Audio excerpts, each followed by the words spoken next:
The nickname stopped altogether. No one called him anything. There was no need. I sometimes try calling him the old way. Han Manu. This life full of misery, as the lyrics say. Then I start wondering if this miserable life has any meaning. I don't mean life in an abstract or general sense, but the life of an actual person. Did the pages of his life hold any meaning? Probably not. At least that's what I believe. Life has no special meaning. Not his, not my sister's, not even mine.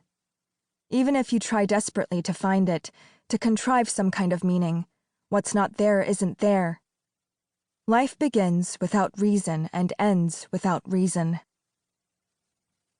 The detective told the boy to listen carefully. This was different from last time. He needed to think carefully before answering. If not, things wouldn't go well for him. The detective's face was curiously blank. Though the boy wasn't the brightest kid on the block, he could sense the older man had become more frightening than he'd been at the initial questioning.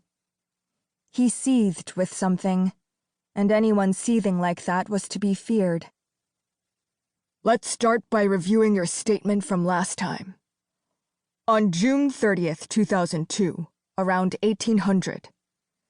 The detective said, punctuating his words by pressing the tip of his ballpoint pen carefully on the table. That is, around 6 o'clock in the afternoon.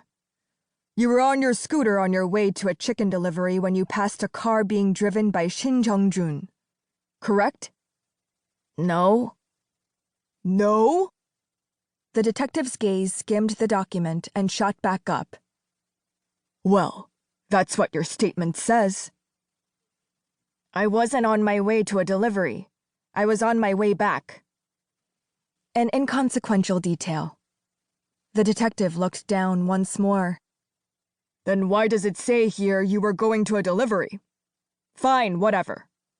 So you were on your way back when you passed a car that Shin Jeongjun was driving?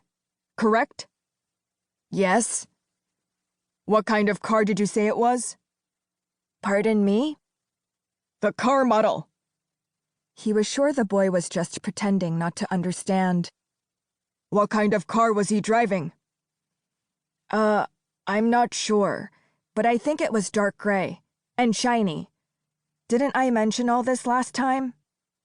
I told you we're going over your statement. So a shiny dark gray car? Yes. Like this?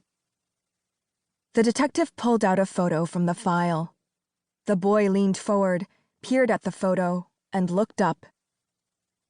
I don't know. Maybe. Even if it wasn't this exact one, would you say it was the same kind?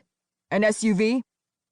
The boy studied the photo once more and looked up at the detective. I think so. For the last time, was it an SUV or not? Yes. Okay. You're doing good. The detective pulled out another photo. The boy looked at it, and then at the detective's face. Is this your scooter? The detective asked. The boy responded immediately that it was. Good. The detective riffled through the pages of the file, delaying the moment of the decisive blow. Now, for the important part. You said you saw Kim Hae-on sitting in the passenger seat of Shin Jeongjun's car, correct? Yes. And what did you say again about her hair and her clothes? Her hair was down. You mean it was loose, not tied up? Yes. And? What was she wearing? She was in a tank top and shorts. A tank top and shorts? Well, that's What you remember? So what color? Color? Her clothes! The detective barked, thinking idiots like this never gave a straight answer. What color were they? I don't know. You don't remember? Well, I'm not too sure. You know she was in a tank top and shorts, but you don't know what color? You think that makes sense? But I swear I don't know. The boy...